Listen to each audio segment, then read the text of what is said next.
All right, it's episode 205, the Brian Hornback Experience, and well, I'm not in the Old Forge Distillery podcast studio, but I'm at the Crown Plaza. Ken Knight knows I'm here. We're on location again, doing all these fine elected, these fine. Well, I can't say elected yet. These fine Republican candidates who are running for office May the 5th. Early voting starts April 15th, and I got none other than David Amburn. David, how are you? I'm good. Good.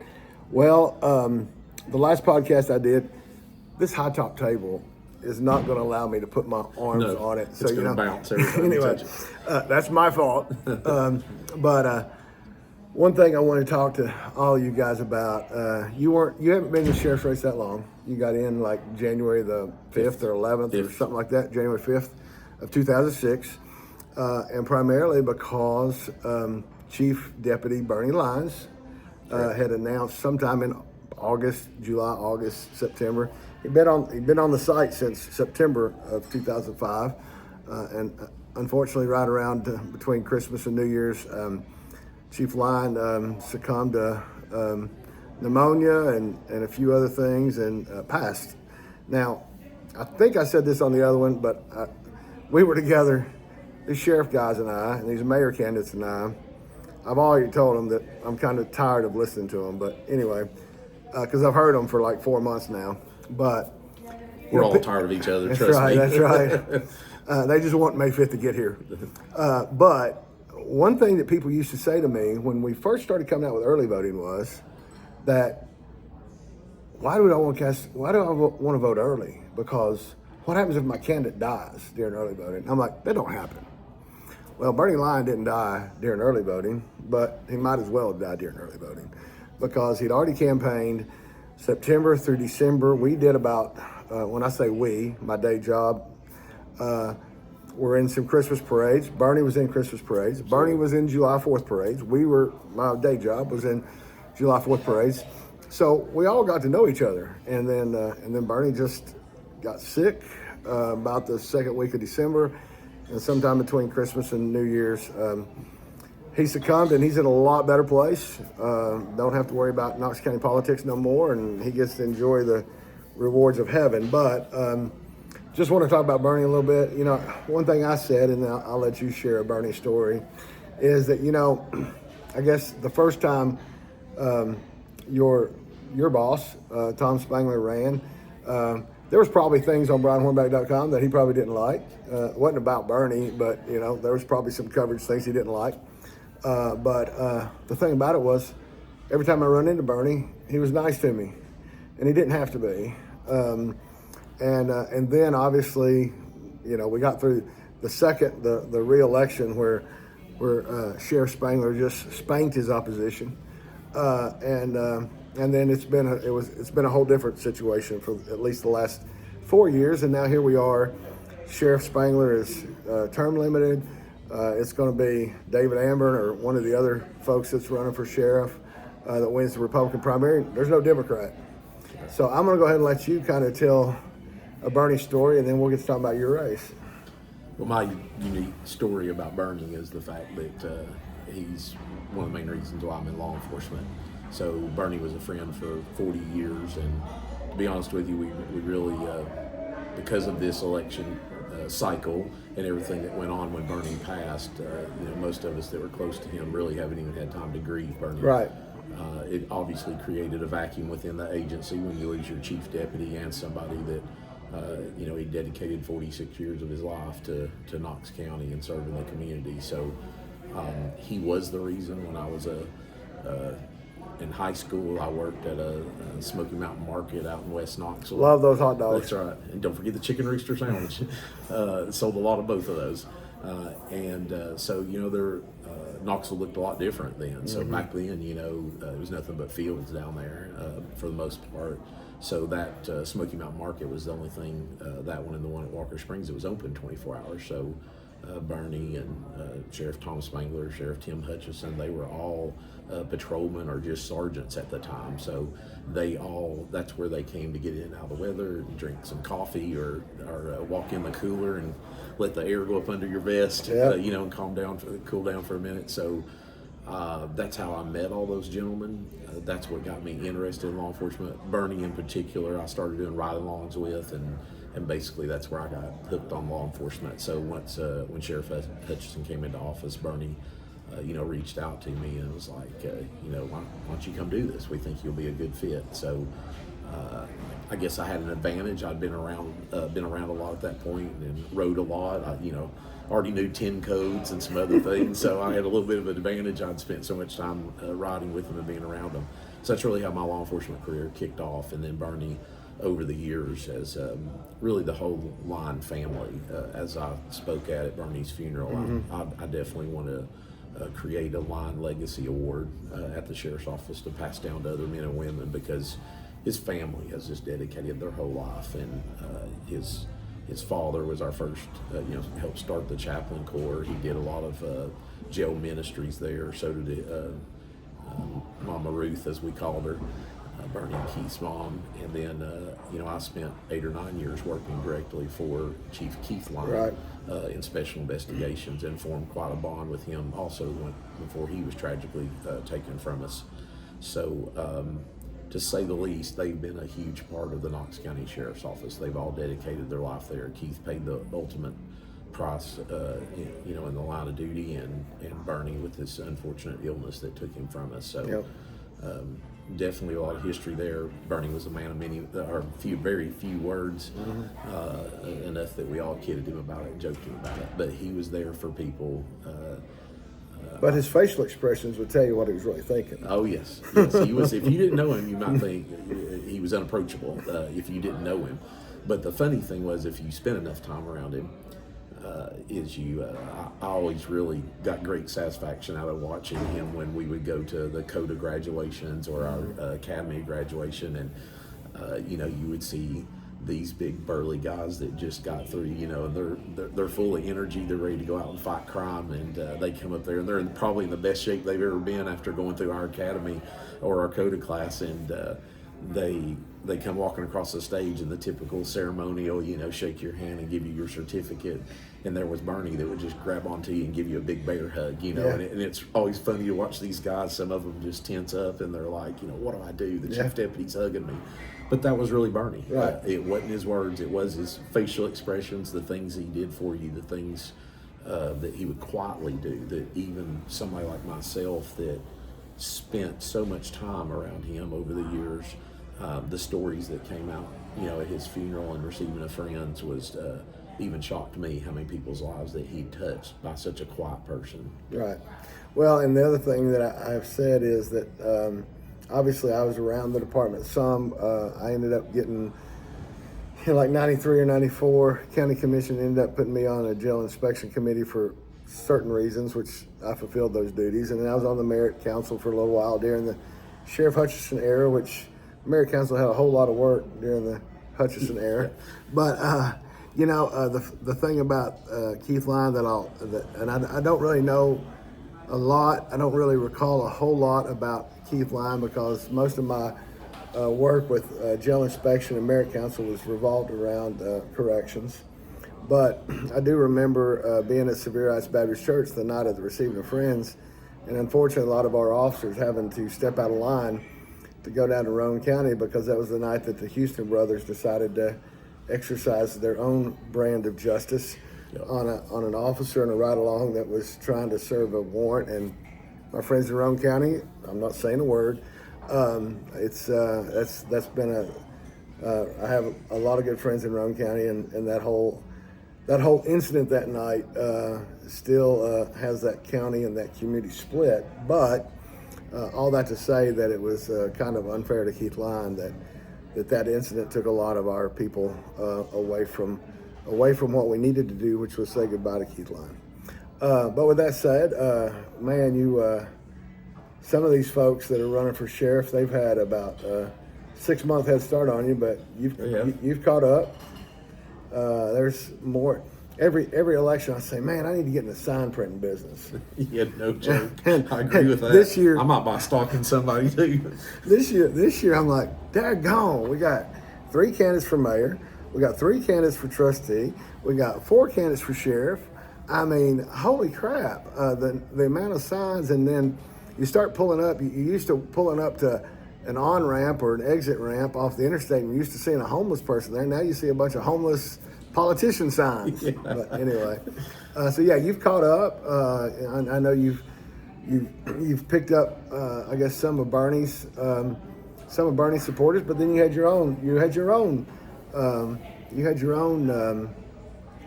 supporters that you picked up. So you've been able to assemble a team pretty well. So how's it feel so far that now we're about 2 weeks away from early voting? You feel good about where we're at?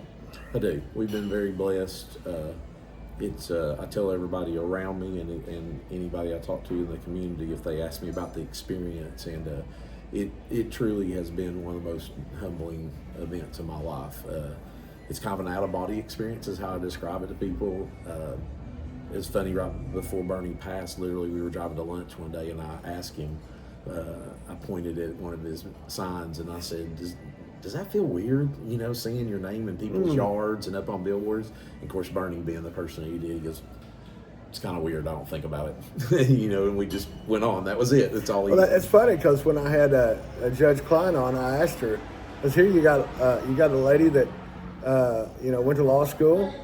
She was in private practice, and then she was a prosecutor for 20 years. And so when we did the podcast with her, I asked her, I said, so what's it like seeing your name? She's like, it's kind of weird, but isn't that what I'm supposed to do? I'm like, well, it is what you're supposed to do. Yeah.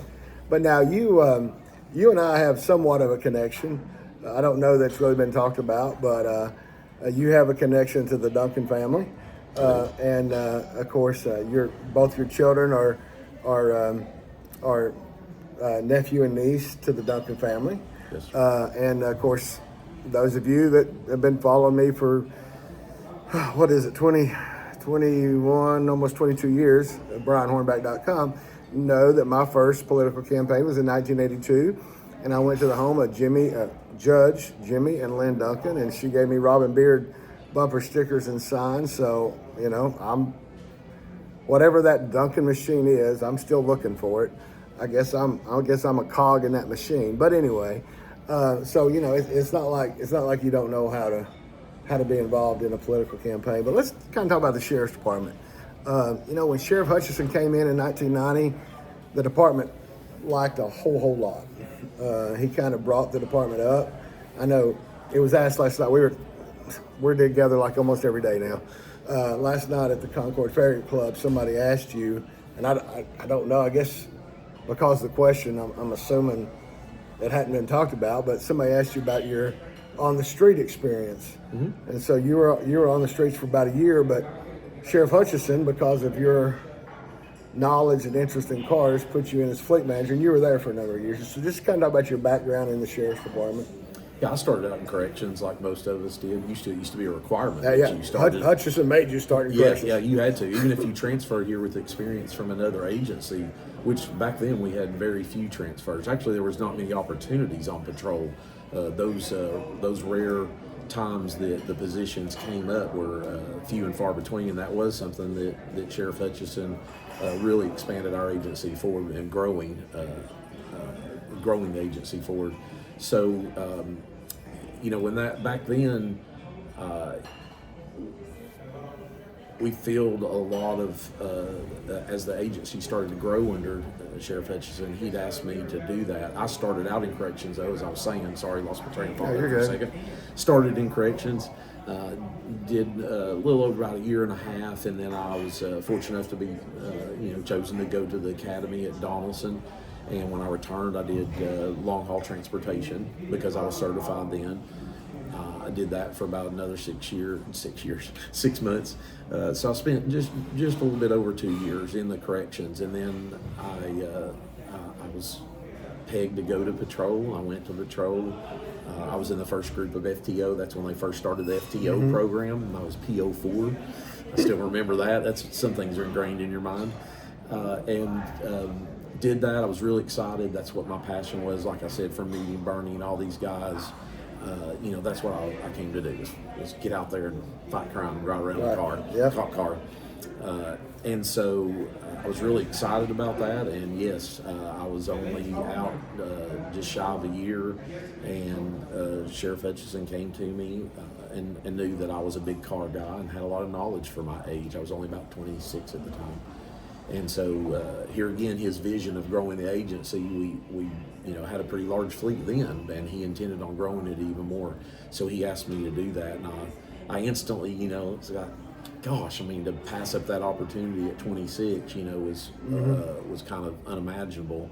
But I did ask him if I could do something. I'm like, let me do something. You're not going to ask me to quit being a cop, are you? I just got through all this. And so he said, no, we'll figure it out. And he kept his word. So I started doing the fleet role. And back then when I did fleet, I'm over it again now, but as an administrator, but back then it was hands-on. We didn't do oil changes and stuff like that. It was, we built the police cars. I bought all the cars. I learned how to stripe them. I striped every cruiser at the one time that came through the agency. Me and with just the help of a couple other officers that were in the same position I was in, basically. You had to outfit them. You had to put the radios in and everything, right? Everything, and purchase them, and then surplus them when we got done, and make sure that when they got damaged, that they were properly repaired, and so on and so forth. So that what that gave me experience-wise was not only managing, even though everybody in the agency wasn't under me, I dealt with people on that management level, and I was young at the time. And so that really started some of my diverse background. It also is where I started budgets. Right off the bat, I had a $2 or $3 million budget that I was responsible for as far as purchasing. Probably why you had to learn how to stripe cars, right? Yes, I had to do everything. But that was definitely some of my building block of where I'm at today, and I feel qualified.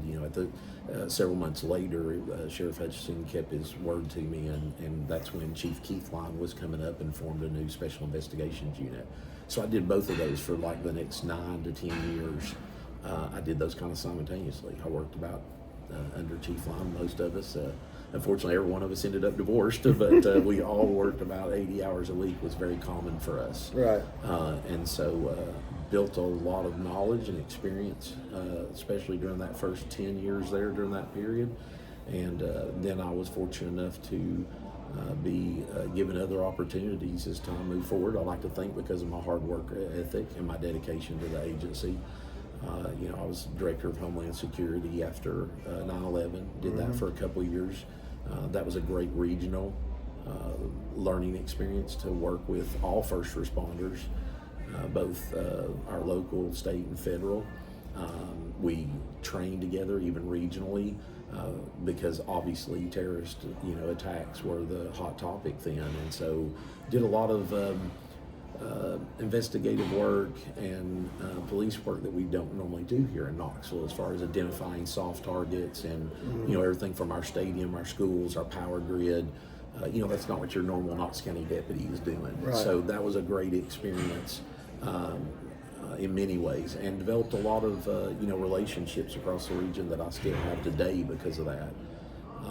And people really don't realize that when there's an event at 107,000 seat Neyland Stadium, somebody in that department, along with the appropriate canine partner, has gone over every square inch of that stadium, whether it's for a concert, whether it's for Morgan Wallen, Kenny Chesney, Luke Combs in a couple of weeks, or every home Saturday football game, right? Absolutely. There's a lot of prep work that goes into that the week, and it's more than. And it's not just Neyland. It's Thompson Ball. It's all of them. It's all of them. And it's many agencies that help making that happen. It's us and KPD.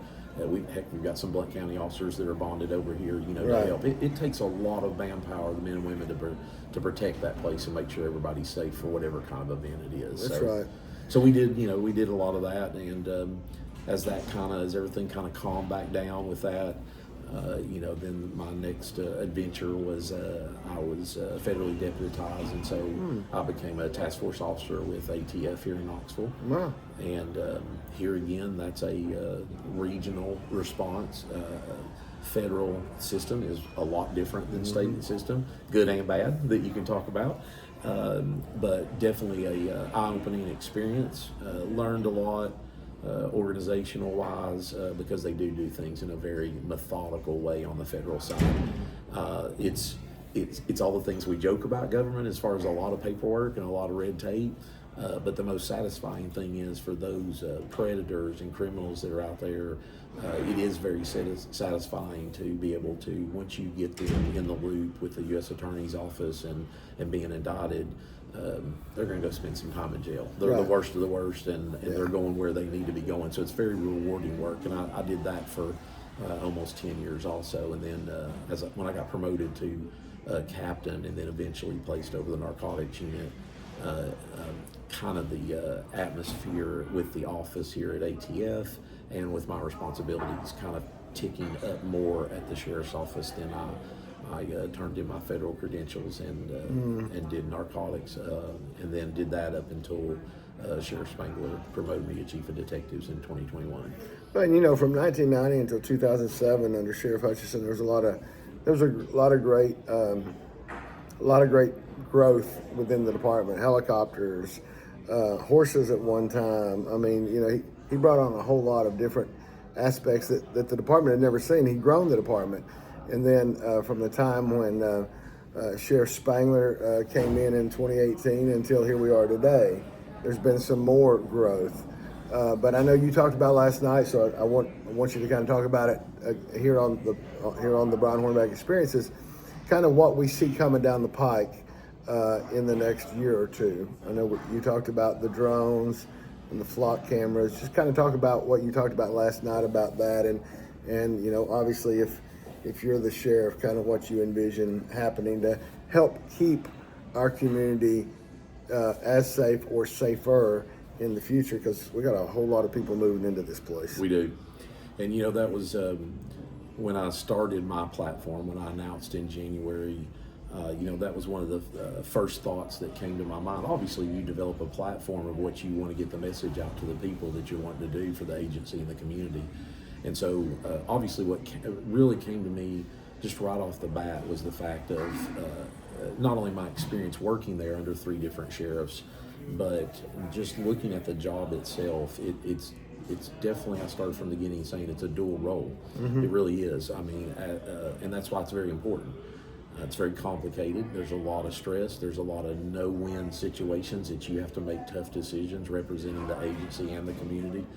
And so that's why I really feel strongly about how important leadership is for each elected official, even in all these other roles that we're talking about, mayor and county commissioners and so on and so forth, because we all are here in Knox County together, and we all play our role in that important realm there.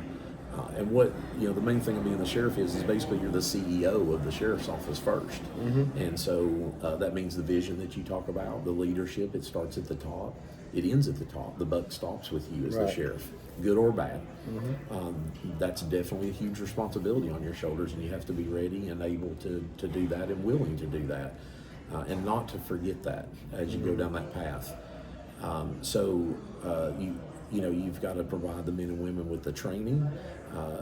Sometimes it's about accountability, make sure we're staying professional in what the public expects from us and deserves from us. Then you have to, one of my biggest things as far as inside the agency that I want to do as sheriff is a defined career path. I've been here through 3 sheriffs. I've looked at the pay scales. They've changed the pay scales, and just to be blunt about it, our pay scales are horrible. It just because your own son had to leave the department so that he can make more money and provide for his future family. Absolutely. Well, not future family. His present family. He's already got And kids. so did a lot of other deputies. Right. We've probably got 20 people that I can think of off the top of my head that we've lost to the plants. Right. And this defined career path ties into that directly, because here again, retention and recruiting is an important thing you have to do and you have to oversee as the sheriff. And we're not ever going to match that money out there, as far as, especially with our entry-level patrolmen and everything.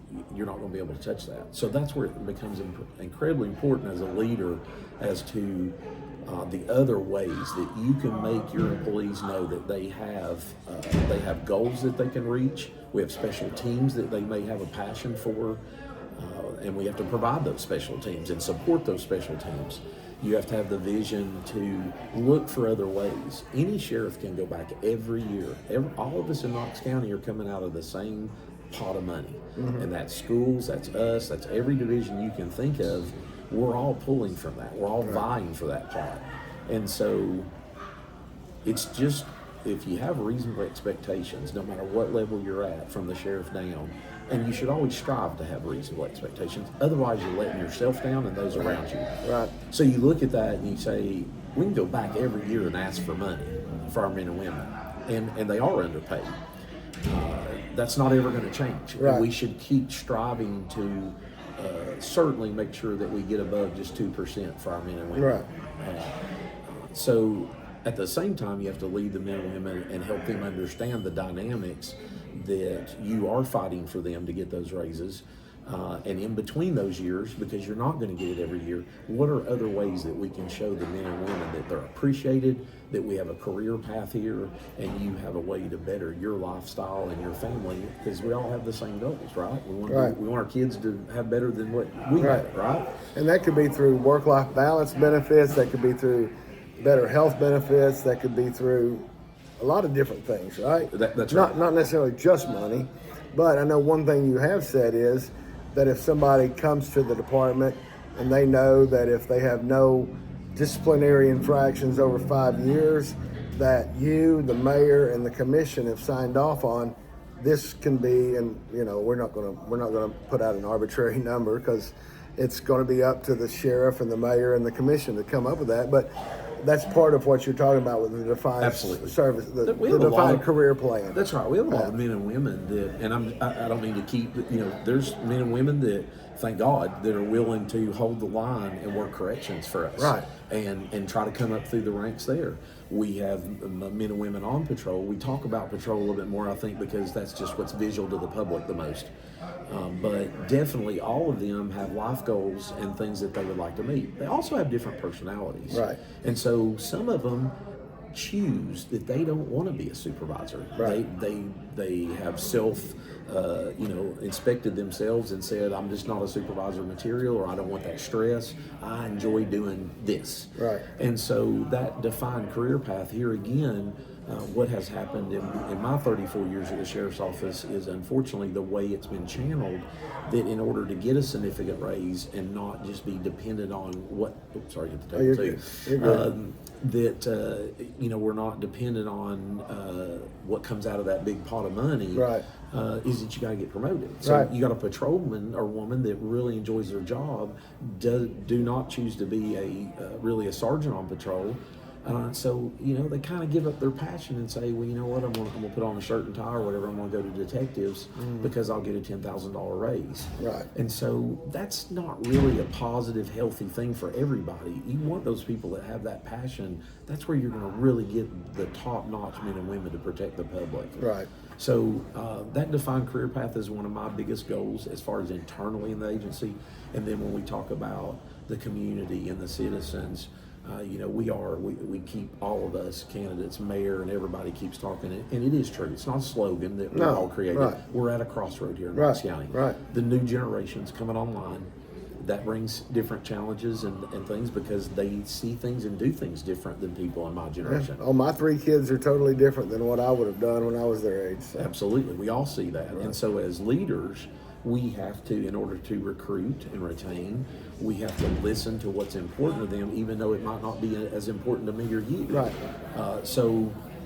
We've got to listen. We've got to provide the vision. We've got to provide our experience to teach them what are the important things about a law enforcement and how we treat the community.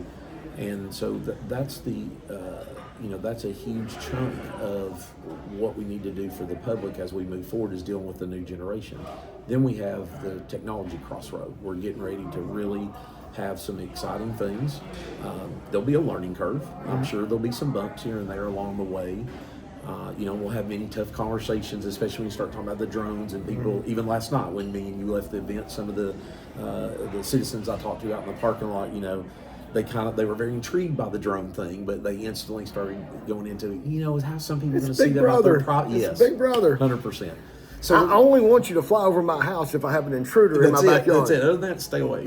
So other than that, don't look at what I'm growing in my backyard. that's it. So we're going to have a learning curve there and have to assure the public, just like we do in law enforcement period, and that is that we're using that technology responsible and that we are following the law about maintaining their privacy. Right. The neat thing about the drone thing is, as we've struggled so hard since COVID and defund the police and all these other things that really took our staff down, to the high 800s, and we're normally at 11 to 1200.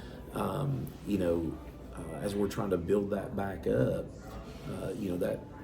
those are all new items that we can use to both attract the new men and women and to make the public safe. But it's going to be, I'm excited about it because there's some really cool technology. And my point about the manpower is that we don't know yet, but the use of drones and the technology and what we can do with them in deployment pre-officer presence, it may help us with our manpower numbers. Right. It could. We won't know until the proof is Right. in the pudding, as Right. they say, until we get there. So, these drones will be strategically placed over the county from different deployment areas, and they're secured in a large deployment box, and they're in our virtual crime center that we're working really hard on right now. Our captain of technology hopes to have that going right about the election time. So Good.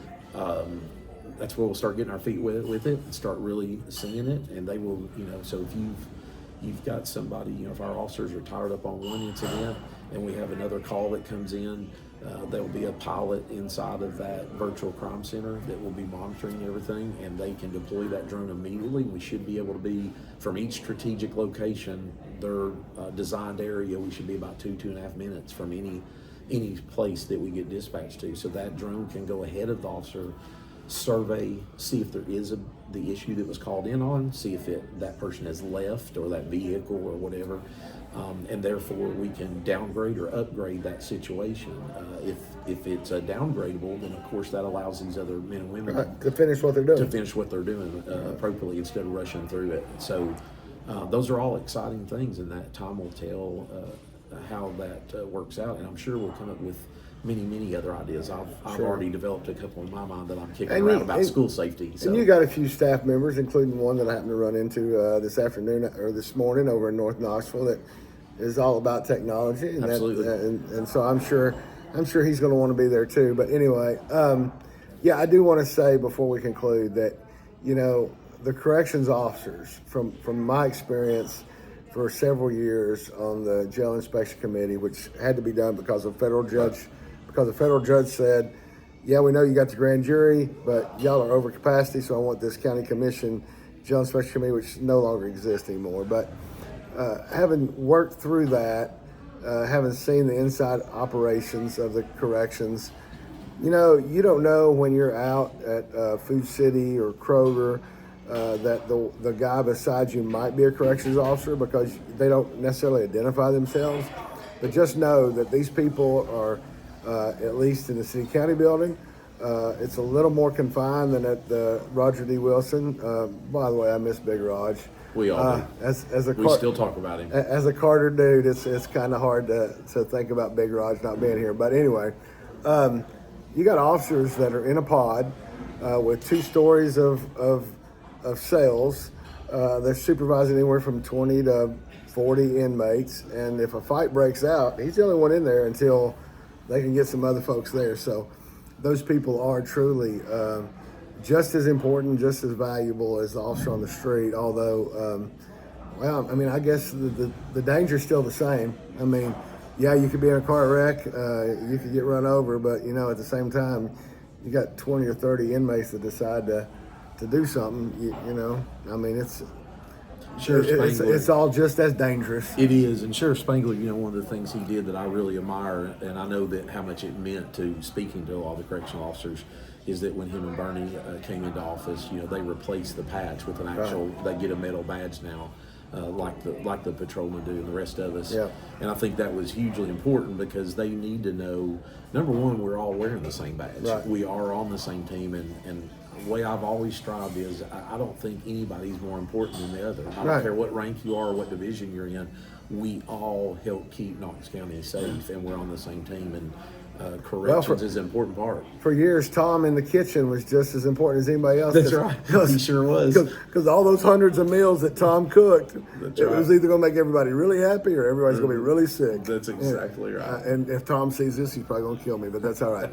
Anyway, well, we are coming up on the end, and we're getting ready to run up here the Motley Crew. The first Friday of every month is the Motley Crew Community Luncheon that Hubert Smith puts on, and I went up there and helped lay out some tickets and whatnot, but we're getting ready to head up there. David, I appreciate you being on here. I appreciate thank you for having me. Appreciate you being on the sites for the last several months. Your campaign. I know your people are out. You had quite a few folks with you at Concord Farragut last night. I know you had some folks out knocking on doors last night, walking neighborhoods. So I know y'all are doing what you're needing to do, and I'll let you have the last word and ask everybody for their votes. Well, I appreciate it. Thanks. Yep, thanks, you. Brian, for having me here. And it's always good. That's the main thing about it is getting the message out. I think we've done a good job being professional, all of us candidates, and trying to be at many of these forums that we can, and truly just speak our knowledge and our experience to the voters. One main thing I want to encourage everybody: please get out and vote.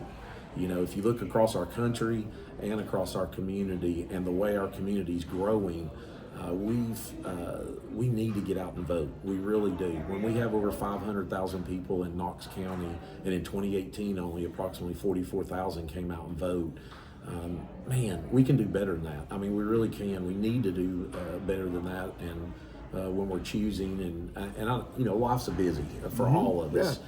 And so, But you got 14 days to early vote and 1 day on election day. That's right, and do your best. Do some research and try to look into the different things. When I speak of my race, I hope that the voters see that my diverse background over my 34 years here at the sheriff's office, my service to the community, and the fact that I want to continue to do that and provide the leadership and the knowledge that I've learned throughout my career to make it better for the men and women of the agency.